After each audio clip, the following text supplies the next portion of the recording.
The Zarkathi Empire believed no one would notice. On a quiet human colony far from Earth, they took 10 innocent people in the middle of the night. No warnings were given. No charges were made. The victims simply vanished, erased like numbers from a screen. There were no witnesses, no messages, no bodies to bury. The colony awoke to silence and confusion, their loved ones gone without a trace. To the Zarkathi, it was a small, hidden act, just a test of power on a backwater planet. They thought humans were too scattered, too emotional, and too weak to respond.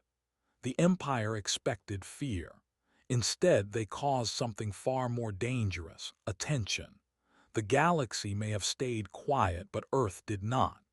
The pain of 10 lives did not disappear into space. It was felt, remembered, and soon it would be answered. The Zarkathi Empire believed they had taken nobodies. They thought those 10 humans were just names on a list, faces that would fade away, voices that would never be missed. But they were wrong. Every one of the 10 had a story. Everyone had someone who loved them. They were not forgotten. In fact, they were remembered in ways that would change everything. The first was Myra Sani, a school teacher on Colony 9. She wasn't famous or rich. She didn't carry weapons or wear a uniform, but she had something even stronger: she had students. Myra had taught hundreds of children over the years. She read books to them when they were scared. She stayed late to help them learn math. She believed every child could grow up to do great things. Her classroom walls were filled with stars, maps, and poems.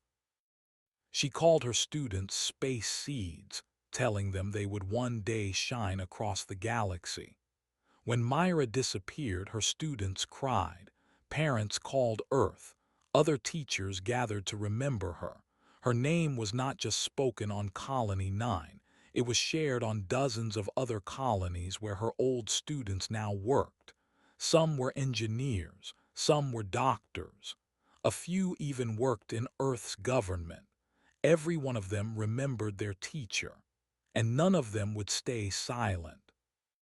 The second was Elias Dane, a young man known for playing music at community events. He had a kind heart and strong hands. People said he could fix anything: engines, water pumps, even broken robots. But what made him special was how he brought people together.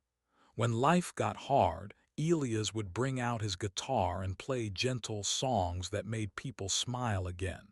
He believed in peace. He believed in kindness. He believed that no one should live in fear, even far away from Earth. Often said, music travels faster than war. When he went missing, his music stopped, but his recordings didn't. Old videos of his songs began to spread. His voice, once soft and calming, now carried through thousands of homes, filling rooms with memory and pain. Musicians on Earth began to play his songs in public. People lit candles and sang his favorite tune, a song called "Come Home, Starlight." No one forgot Elias, especially not the senator whose son he once saved in a landslide. That senator now had a reason to speak, to fight. The third was Kira Valen, a farmer who had just planted her first crop on Colony 9. She was young, only 19, but full of energy. She loved the soil, the rain, and the strange red flowers that grew near the fields. Kira had sent videos to her little brother back on Earth, showing him how to grow vegetables in space. She talked to plants like they were pets and smiled even when the work was hard. She had plans to start a school garden and teach kids how to grow food. She dreamed of one day bringing her brother to visit, but now she was gone. Her brother, only 12 years old, made a video to tell people about her. "My sister was strong," he said. "She was happy. She made life grow. Please bring her back." That video was shared across every human network. Millions watched, many cried. Some began asking questions. What kind of enemy takes a gardener? Then came Thomas Aaron, a builder who helped design homes for people in space. He had thick arms and a soft heart. He used to say, "Strong walls don't matter if they don't protect good people." He had served in Earth's army long ago, but now he just wanted to help families have a safe place to sleep. He often worked extra hours and never charged more for it. He built schools, kitchens, and even playgrounds. On Colony 9, he was known as the man with a plan, always solving problems with patience. He also had a famous cousin, General Ruth Aaron, leader of Earth's top defense fleet. She hadn't spoken to him in years, too busy with her duty. But when she heard he was gone, she dropped everything. She didn't cry. She didn't shout. She simply walked into the command room and said, "Show me where they took him." The Zarkathi had taken a builder. Now they had the attention of one of Earth's strongest commanders. There was also Lena Ray, a mother of twins and a skilled computer coder. She didn't work for the government, but she had created programs that helped farmers track the weather on alien planets. She loved puzzles, cooking spicy noodles, and sending funny messages to her family. She once stopped a whole storm drone from crashing just by writing a few lines of emergency code. Her husband, Kai, worked for Earth's trade network. Her best friend, Zoya, worked for the Solar News Network. When Lena disappeared, they used every contact they had. They pushed her story to every media screen. They told everyone. She wasn't just a programmer, she was our heart. Soon, coders across Earth began writing her name into their systems, adding her initials to their work, and swearing to protect her memory. The sixth was Yuli Bren, a nurse who once saved a space miner from a deep wound using only her belt, some water, and hope. She had worked in dangerous places, asteroids, tunnels, and battlefields. She didn't like violence, but she stayed calm when others screamed. Her hands were small but quick. She believed every life mattered. She had no family left, but every person she helped became like family. One of them was a high-level scientist, now working on artificial medicine for Earth.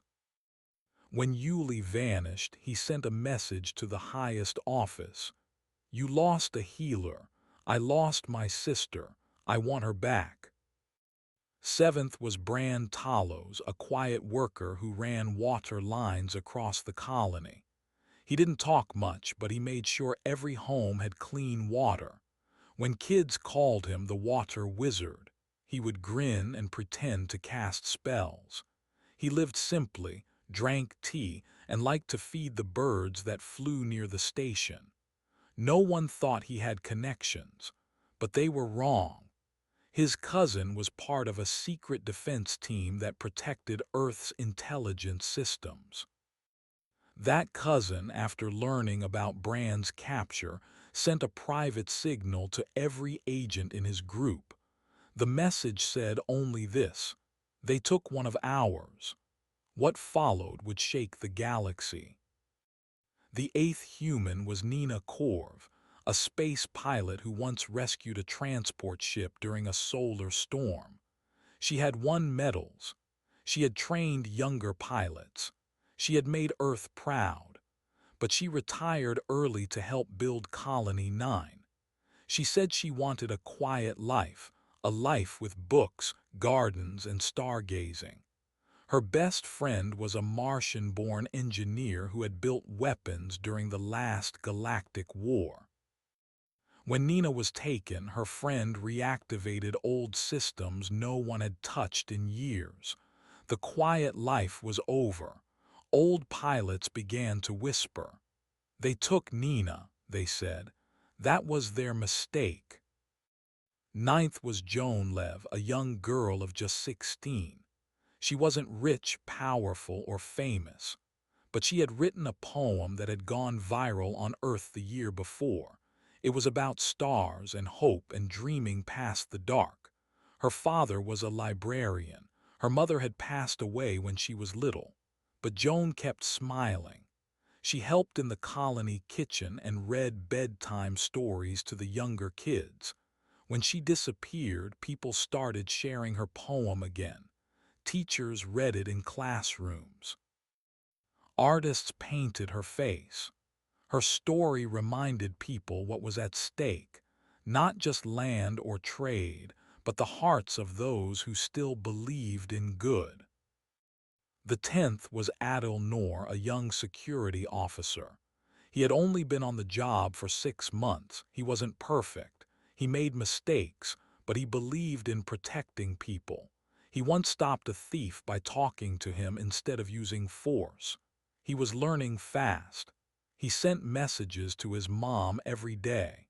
He told her about his hopes, his fears, and his promise to be better. She worked in Earth's embassy on a far planet. When he went missing, she did not scream. She picked up the phone and called every ambassador she knew. "My son was taken. If it was your son, would you sit still?" 10 people.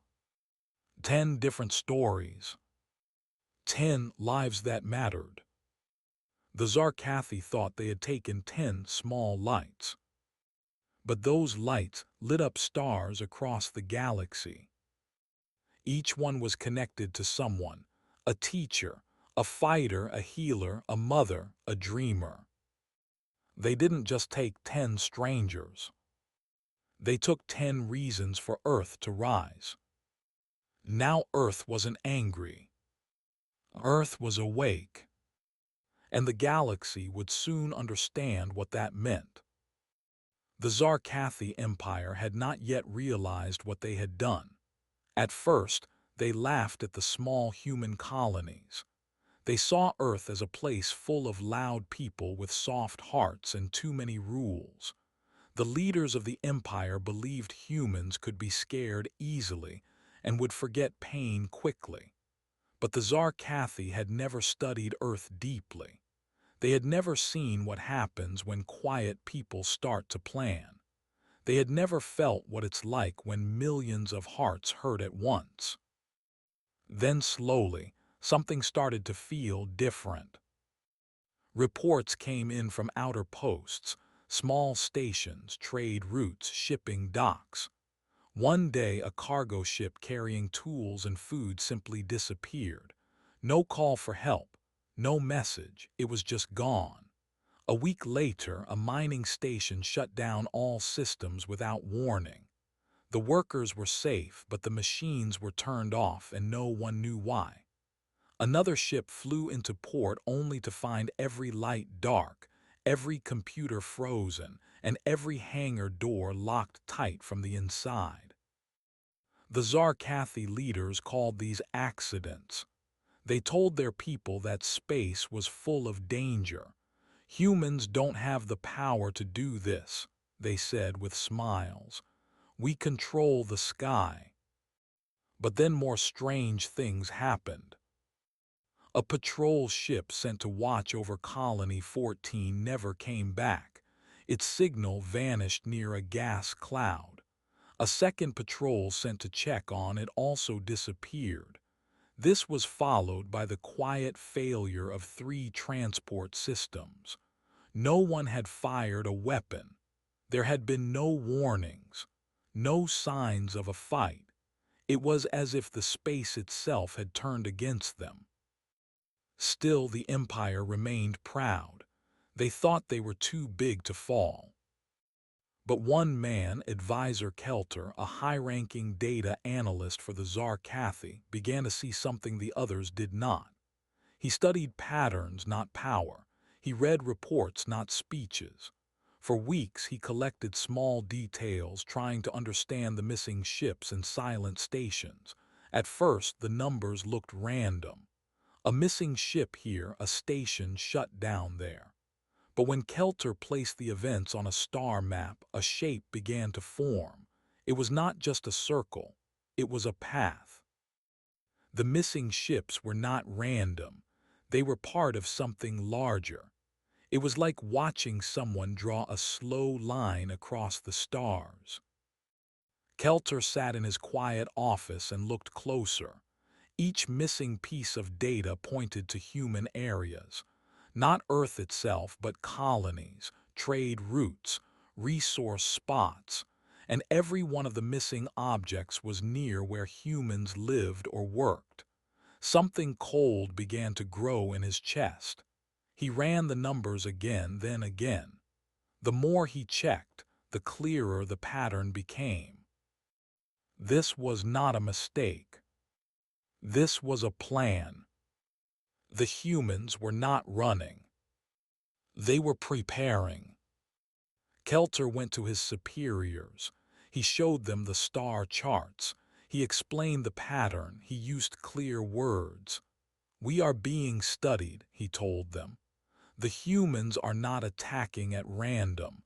They are learning how we move, how we trade, how we talk. They are watching us." But the leaders laughed at him. One of them, a war general, said, "Earth cannot fight us. They don't even have a proper fleet. We hold over 50 planets. They are ants." Kelter did not argue. He only nodded and left. But his mind did not rest. That night he stayed up late, scanning messages and security logs. He found hidden codes in old messages. He noticed that some stations that shut down had used human-made parts. That didn't seem strange at first. Many colonies used mixed technology. But now it felt like a clue.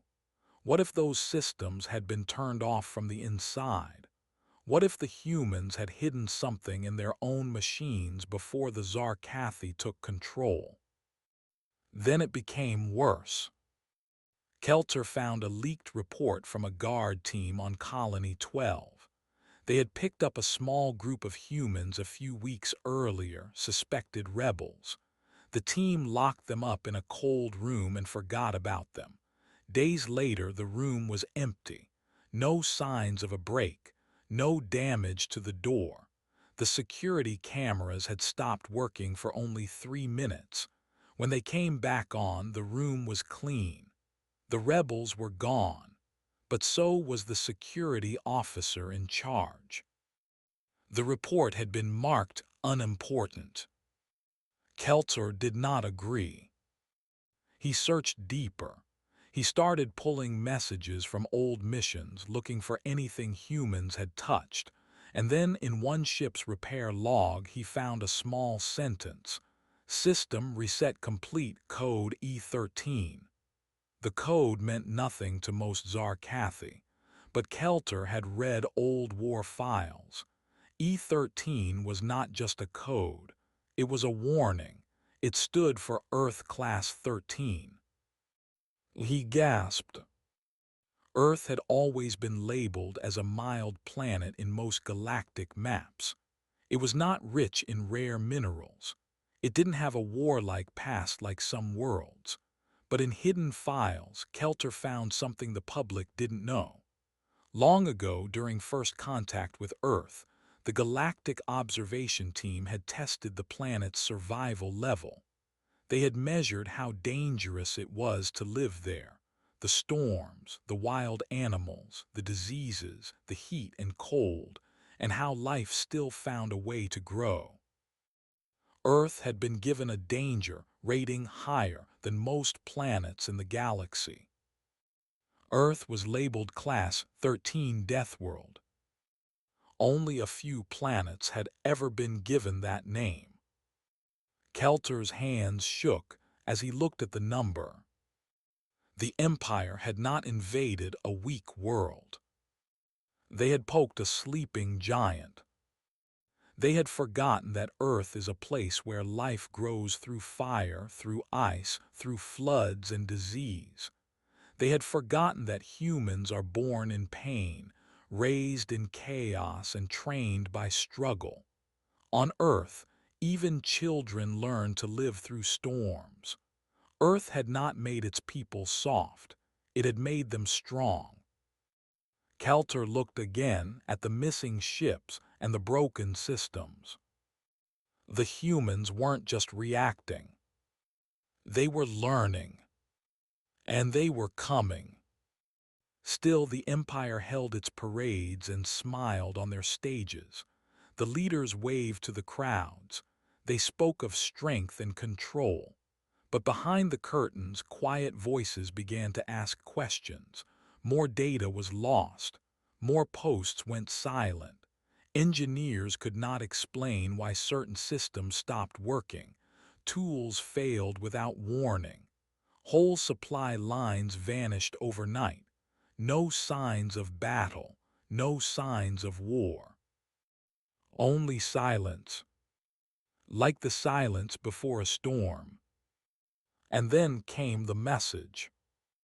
Not through official channels, not from a known source. It came as a simple file on hundreds of Zarkathi computers. It showed no sound, just images. Pictures of the 10 missing humans. Their names. Their work. Their families. One by one. Then a final line of text. We remember. No one knew how the message got past security. No one could delete it.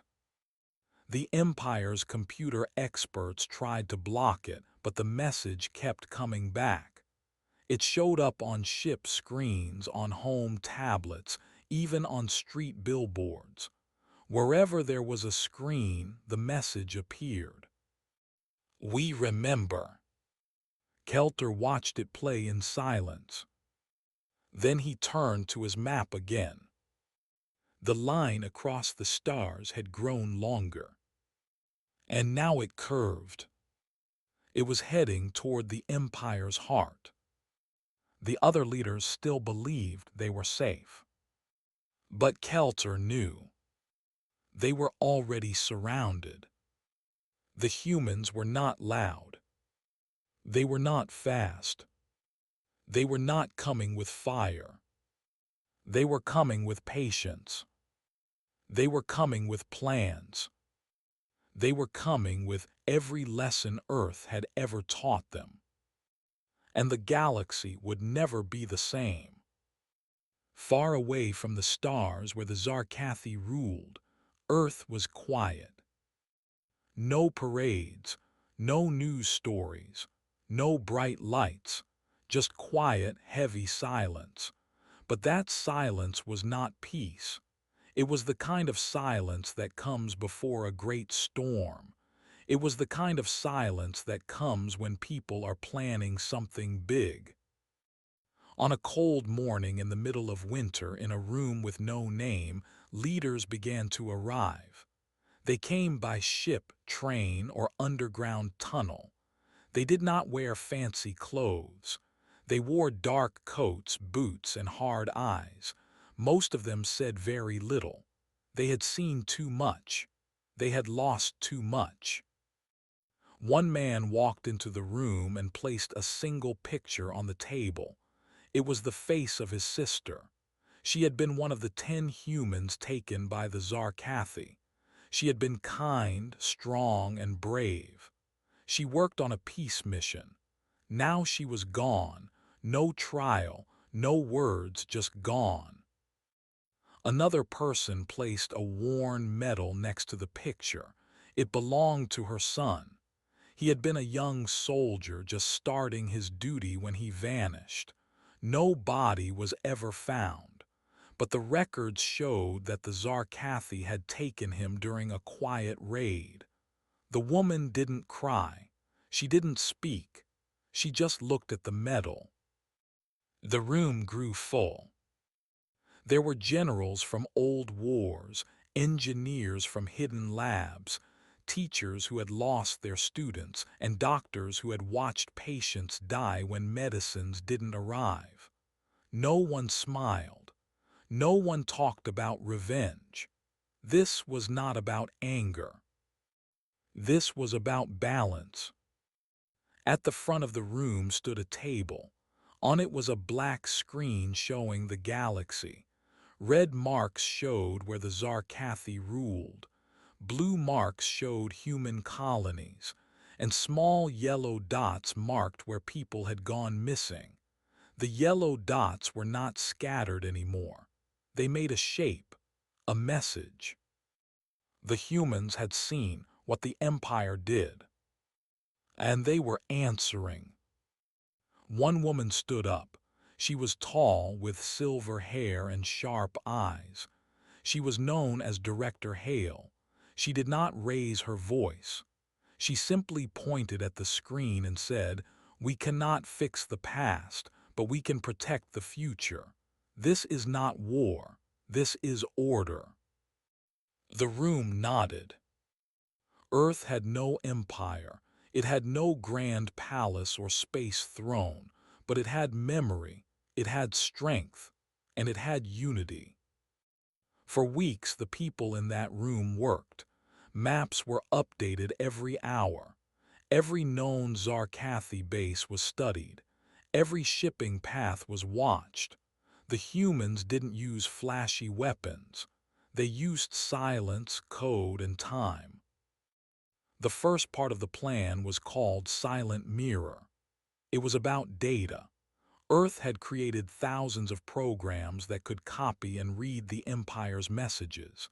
Every ship, every base, every tool the Zarkathi used had human parts in it. Tiny parts, small wires, backup systems. The Zarkathi never cared to check them, but the humans never forgot what they built. These old tools were now eyes and ears. They listened to every message the Empire sent. The second part of the plan was called Pulse Fade. This was the plan to cut the power, not all at once. That would be too easy to fix. Instead, human teams found weak points in the energy lines. They didn't destroy. They paused, slowed, or confused the systems. A base might lose power for 3 minutes. A ship might blink out for 5 seconds. No one noticed the first few times, but over weeks the problems grew, and Earth was watching every single second. The third part of the plan was called Iron Seed. This one was special. It used people, not machines. For years, humans had worked all over the galaxy in stations, mines, markets, and farms. Many of them had been forgotten by the Empire, but they remembered who they were. Earth called them back one by one, not with loud words but with symbols. A star carved in a box, a message hidden in a song, a flash of color on a screen. And when they saw the sign, they knew it was time. These people began to act. One moved a crate 2 meters to the left. Another closed a door early. Someone else added 1 extra second to a timer. Tiny things, but all part of a great chain. A chain Earth had built link by link. Back in the room on Earth, more leaders joined the plan. A woman who once hacked into an alien satellite now used her skills to rewrite entire maps. A man who once worked in food deliveries now tracked every bite of food moving across Zarkathi space. A teacher created a pattern of stories to teach children how to hide, how to signal, and how to stay safe without being told they were in danger. This was not war. This was precision. The leaders shared no names. They used colors. Red team worked on signals. Blue team worked on energy. Green team watched the stars. Black team moved in the shadows. Every team followed one rule: do not be seen. Be the storm that does not show clouds until it's too late. And while the Zarkathi held speeches and parades, Earth moved. In one lab, a young scientist found a way to break the Empire's trade codes. She laughed softly when the final puzzle clicked into place. Now Earth could watch every shipment. They could tell where food, fuel, and medicine went. And slowly they began to bend the path of each shipment not by force but by delay. A ship would take a little longer, a box would go missing, a tool would arrive broken. The Empire blamed the stars, but it was Earth shaping the sky like clay. In another lab, engineers worked on something different, a sound, not a loud one but a deep hum. It was a sound that could pass through metal and air without being heard. This sound could make machines sleep. One by one, ships tested it, first in the labs, then in the field. It worked. One hum and the Zarkathi ships forgot how to fly. The plan grew. Earth did not need to destroy the Empire. They only needed to stop it from moving. And as the plan grew, so did something else, unity. For the first time in many years, all of Earth's nations, tribes, and groups worked as one. The pain of the missing humans had brought them together. They remembered the past when they fought each other, but now they had a bigger reason to stand side by side. Children were taught new songs that held secret signals. Farmers grew food not just for their towns, but for hidden bases. Artists painted strange shapes that held maps and codes inside the lines. Everything had a purpose. Everything was a message. And the message was clear. Earth will not forget. In the oceans, submarines moved without sound, carrying tools and parts to faraway colonies. In the sky, satellites danced in patterns that passed secret notes across the stars. Even animals played a part. Trained birds and sea creatures carried tiny chips that helped guide the plan forward. Earth had become a web. And in the center of that web was a promise. Never again. Not one more person would vanish without answer. Not one more human would be hurt without a reply. The people in the nameless room watched the progress each day. They did not cheer. They did not brag, but their eyes were sharper now. Their backs stood straighter. They knew the plan was working. The Zarkathi still believed they ruled the galaxy. But the humans had become the wind. Invisible.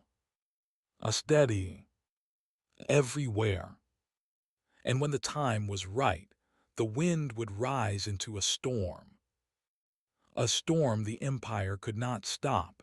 It started slowly. One morning, a small Zarkathi outpost lost all contact with its main base. No warning, no signal. 1 minute everything worked. The next, the lights blinked off, the doors locked, and every screen went dark. The guards tried to call for help, but their radios only made static. The power came back later, but when it did, half their files were gone. No one knew why. A few days later, another outpost, this one floating above a mining planet, stopped moving. The workers reported seeing shadows in the airlocks. Nothing loud, nothing violent, just strange figures in gray suits. By the time the Zarkathi sent help, the outpost had been emptied. No humans were found, but all the humans they had taken before, freed. No one could explain it. Soon more stations started to go quiet, first just for seconds, then for minutes. Then whole systems failed, lights flickered, screens blinked, engines slowed down. The Zarkathi thought it was a system bug, but deep down they knew. This was not a glitch, it was a message. Earth had begun. The humans didn't come with big ships or loud guns. They didn't crash into planets or destroy cities. They came like fog in the dark, quiet, slow, careful, but strong. In one spaceport, a single human walked through the front gate wearing a yellow jacket and carrying a lunch box. He looked like a repair worker. No one stopped him. He fixed a pipe, replaced a wire, smiled, then left. 1 hour later, that spaceport lost all fuel control. The gates locked. The loading ramps melted. The ships inside were stuck for 5 days. No one could fix the problem, but Earth didn't need to stay. They were already gone. In a large trade station near the border of Zarkathi space, a group of humans worked in secret. They wore local uniforms. They followed every rule. But late at night, when the station slept, they added new codes to the control panels. These codes didn't break anything, they just made it harder to find the truth. They made files look normal, but behind those files were plans, signals, names. The humans were spreading their reach. They didn't aim to fight battles. They aimed to win without being seen. One Zarkathi commander noticed something strange. The weapons in his sector were always in perfect shape, but one morning he found that every second gun had the same error. It wouldn't lock. It wouldn't fire. Engineers tried to fix it, but the errors came back. Later, they found out that someone had added a tiny new part deep inside the machines, a part no Zarkathi had made. A human part. The humans weren't taking lives. They were taking control. In another region, a cargo ship went missing. It carried food and medical supplies for a large army group. When the ship was found 3 days later, everything was still there, but the fuel tanks were dry. The crew was asleep, safe and sound, but confused. They didn't know what had happened. The cameras had stopped working. The black box had no data. It was as if someone had walked in, paused the world, and walked back out. Earth's message was growing. Stop now or lose more. People on Earth worked in teams across many worlds. Some stayed quiet inside offices. Some worked in old tunnels or farms. Others sat near tall towers, watching the sky, waiting for a sign. No one acted alone. Every action had a reason. Every reason was part of a bigger plan. The Zarkathi were used to fear. They thought humans would cry or beg, but now they saw something else. Calm, cold, clear, a kind of strength they didn't expect. One by one, Zarkathi bases started to change. The doors wouldn't open. The lights flickered red. Screens showed Earth symbols instead of orders. It didn't happen everywhere.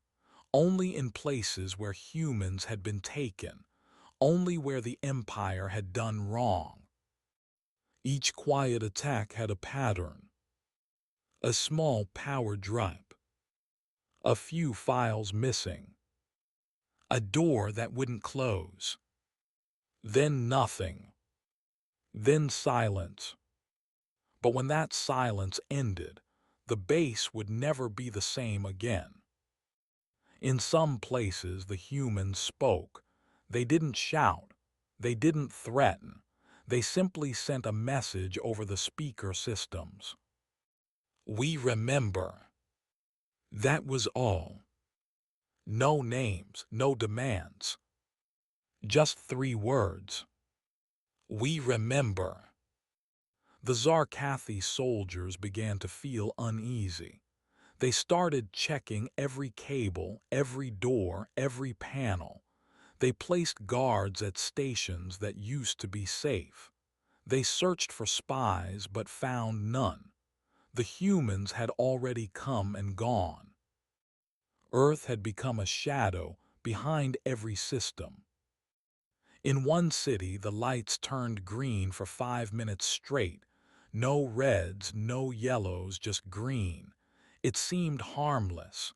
But later, the city's traffic control files were all changed.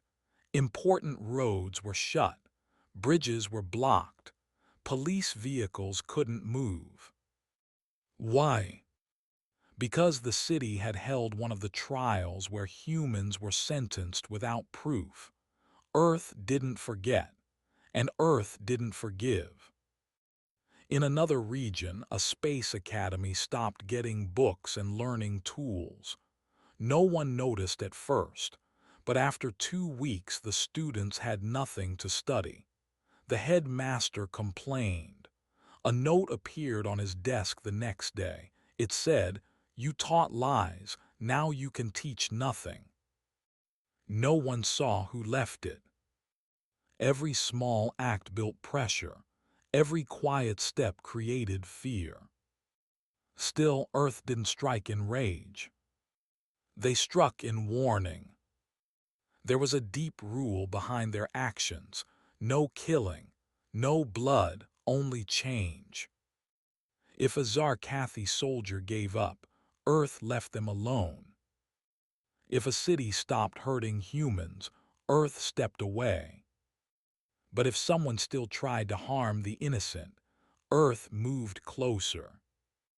One of the most powerful examples happened in Sector 92. A Zarkathi leader there still believed humans were weak. He ordered his guards to capture 10 more humans for study. That night, his ship lost power. When it came back, every prisoner was gone. In their place was a small stone with a simple mark, a circle with a single crack. The symbol meant, "You have one chance left." That same night, every light in the city blinked 3 times, then stayed off for 6 hours. Nothing worked. No heat. No food machines. No shields. Nothing. And when the light came back, every wall in the city had new writing on it. The same 5 words. "We are already inside." The attacks were working, not by fire but by fear. Not by force but by focus. Earth had become the master of control, not the kind that comes with chains, but the kind that comes with information, planning, and silence. The Zarkathi began to lose trust in each other. Some thought their leaders had lied. Some blamed their engineers. Others whispered that humans had magic, that they were ghosts in the wires. But Earth had no ghosts. Just skill. And pain. And memory. As the weeks went on, more and more Zarkathi began to question their orders. Some refused to carry out new captures. Others left their posts and disappeared. A few brave ones even helped humans escape. And still, Earth kept the same message. We remember.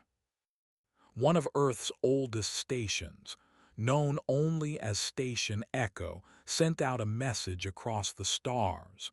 It wasn't sent in a human language. It was written in code, sound, and light.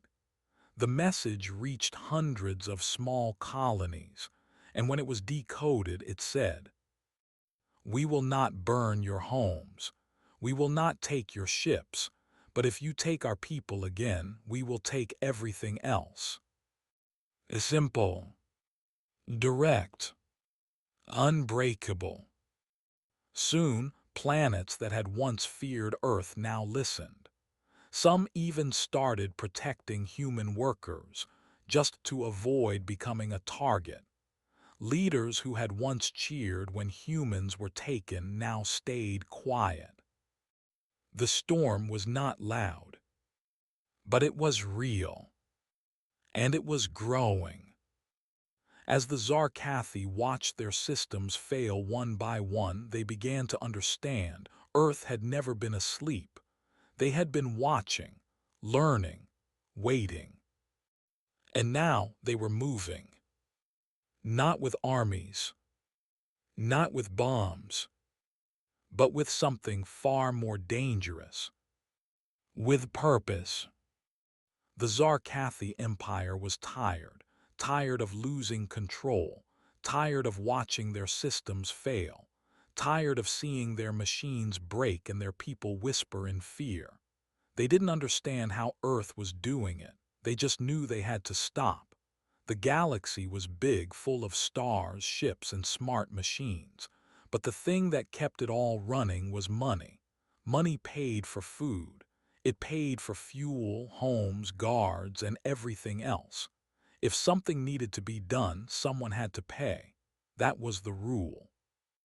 And for years, the Zarkathi Empire controlled that rule. They believed no one could touch their money systems. They believed no one could stop the flow. But Earth had been watching, and Earth had been learning. Now, Earth was ready to break the system without firing a single shot. It started small. On one moon, the price of fruit doubled. On another, the cost of water tanks shot up so high that only the rich could buy them. At first, the empire thought it was a small problem, maybe a broken market or a glitch in the system. But then on 10 more planets, prices changed again. This time, things didn't just get more expensive. Some goods had no price at all. Screens went blank. Stores closed. People shouted. Nobody knew how much anything was worth.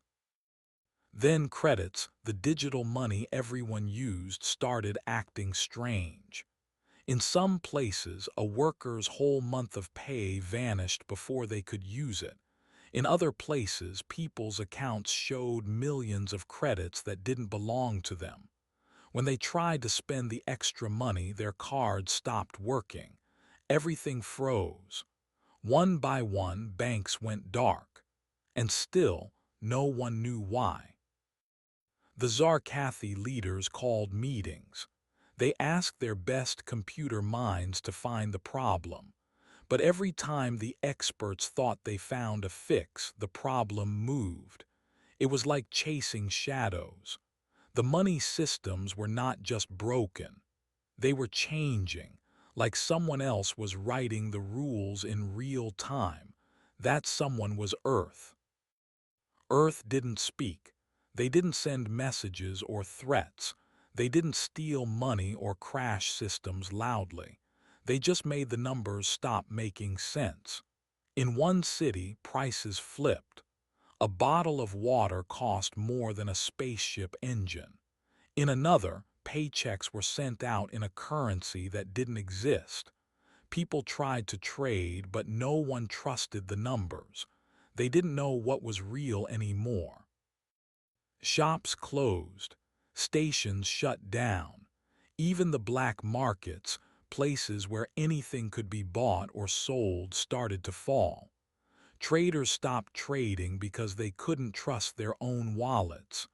Some planets tried to use old-style money, like coins and paper, but fake copies flooded the markets within hours. Earth had thought of that too. On the trade planet Varu, a massive tower stood where millions of credits moved every minute. One day, all the data vanished. Every account, every log, every backup, gone. The workers stared at empty screens. Then one screen lit up with a message. "You took lives, we took numbers." The workers didn't know what it meant, but the leaders did. Earth was behind it, and Earth had just hit them where it hurt most. Soon, entire shipping lines stopped moving. Cargo ships floated in space with no orders, no fuel, and no payment. Pilots begged for instructions. Company leaders begged for answers. But the money wasn't there. It was like it had been erased. The empire's rulers were quiet now. They no longer laughed at Earth. They met in dark rooms and spoke in whispers. One of their top bankers stood and told them the truth. His hands were shaking. His voice was low. "The humans are inside our systems," he said. "They didn't just break in, they rewrote the code. They control it now." Some leaders gasped, others sat still. One stood up and yelled, "This can't be true. Earth is poor, Earth is small." But they all knew. Earth was not poor anymore. Earth was not small. Earth was everywhere now, and Earth was silent but strong. On rich planets like Julex, things changed fast. People who had always lived easy lives found their cards declined. Their money vanished. They couldn't even buy food. The banks were shut. The help lines were dead. The giant screens that usually showed happy ads now showed one sentence: "You laughed. Now you listen." Panic spread, not because of violence, but because no one knew how to live without money. The empire tried everything. They brought in new banks. They asked their own hackers to fight back. But the more they tried, the worse it got. On farming moons, machines that picked food refused to work. The screens said, "Payment required in Earth credits." "What are Earth credits?" the farmers asked. No one had an answer. Some people tried to print their own money. Others tried to trade objects like food or tools. But the damage was already done. People no longer trusted the system.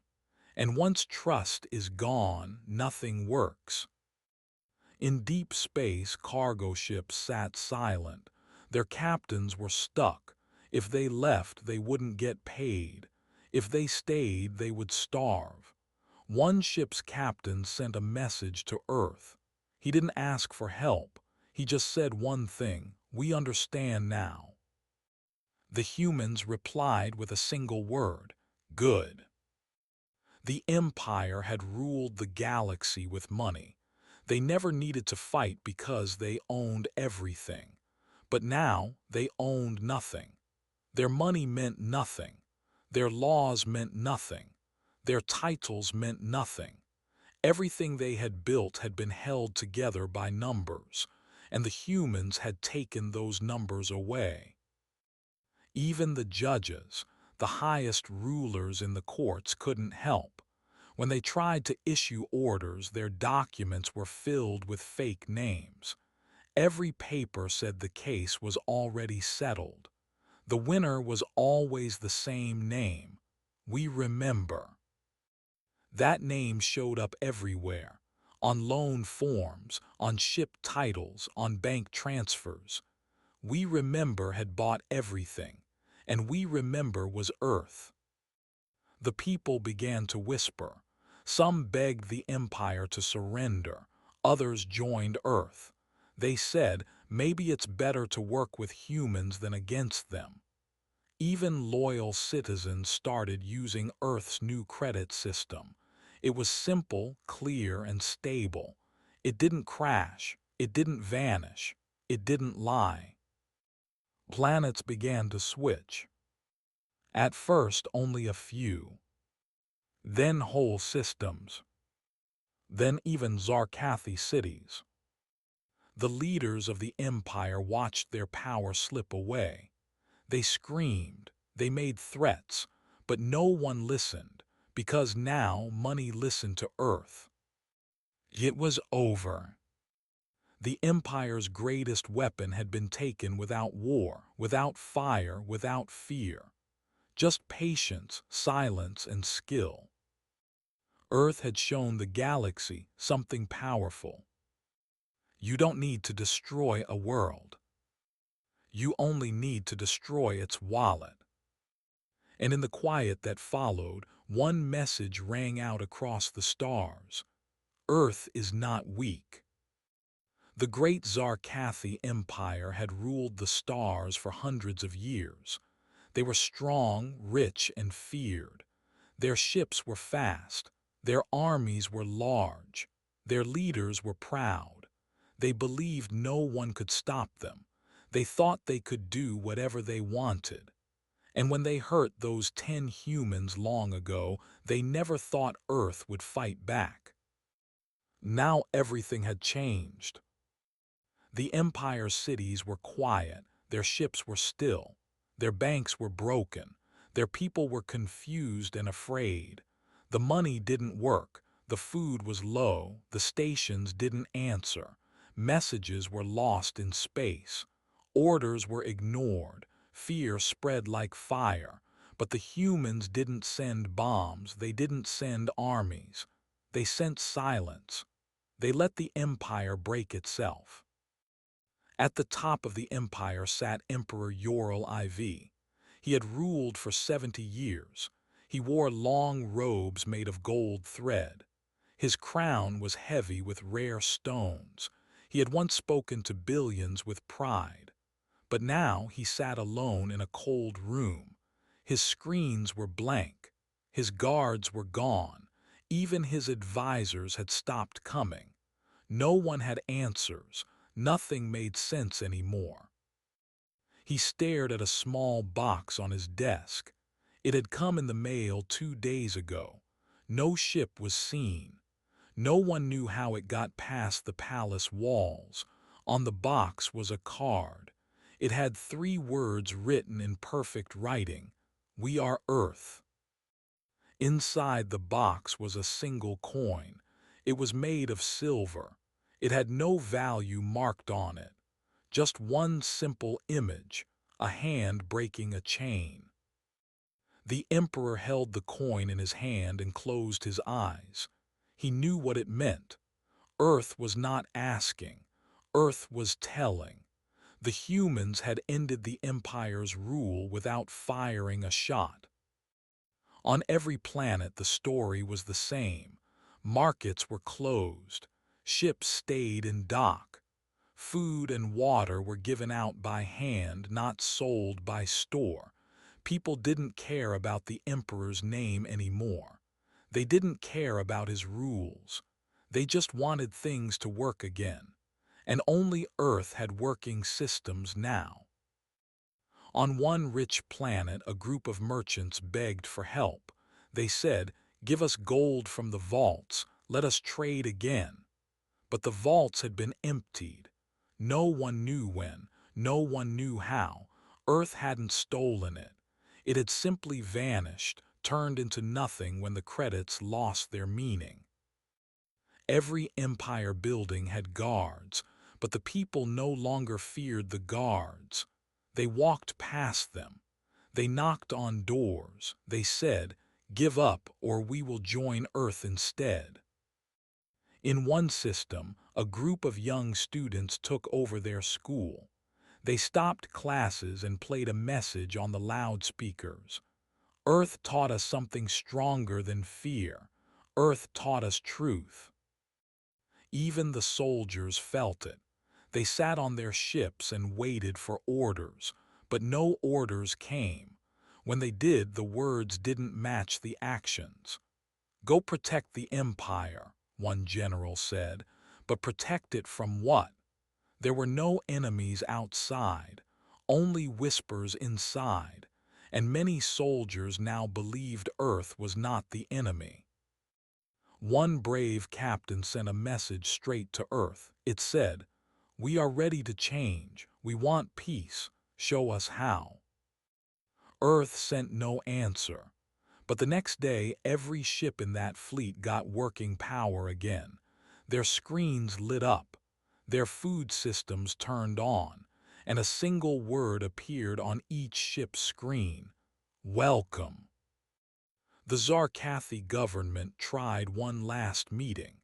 They brought the last 10 leaders together on the planet Thronax. They met in a big hall filled with light. They sat around a long table. Maps of the galaxy blinked behind them, but none of the maps made sense anymore. One leader said, "Let us fight." Another said, "Let us hide." Another said, "Let us wait." But the oldest of them all stood and shook his head. His name was Lauru. He was almost 200 years old. He had seen the empire rise. He had helped it grow. But now he had tears in his eyes. "We lost the moment we believed they were weak," he said. "We thought they were just people from a small blue world, but they are more than that. They are patient. They are clever. They are together." Someone asked, "So what do we do?" Lauru looked around the room. He spoke slowly. "We say the words we never thought we would. We surrender." The room went quiet. No one moved. No one breathed. Then, one by one, the leaders nodded. It was over. Messages were sent out, not just to Earth but to all planets. The Empire was no more. The rule of fear had ended. The rule of control had broken. There would be no more commands from the top. Each world would choose its own way. People cheered, some cried, some just sat in shock. In the old palace, Emperor Yoral IV watched the news on a cracked screen. The words moved across the bottom. "Zarkathi Empire ends. Earth did not fire a shot." He took off his crown. He placed it on the floor beside the coin from Earth. Then he whispered, "So this is how we fall, not with a bang but with a whisper." On Earth, no one danced in the streets. There were no big parades, no grand speeches. The people of Earth had lost friends. They had lost family. They had acted not for glory but for justice. In small rooms across the planet, leaders sat with quiet faces. They knew the fight was not really over. The empire had fallen, but pain remained. The wounds would take time to heal. One leader stood in front of a plain wall. No flag, no music, just truth. She said, "The ones we lost cannot come back, but the ones who remain must do better. We were not looking for war. We were looking for change." And across the stars, people listened.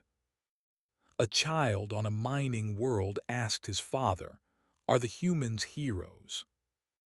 The father smiled and said, "They are something stronger. They are honest."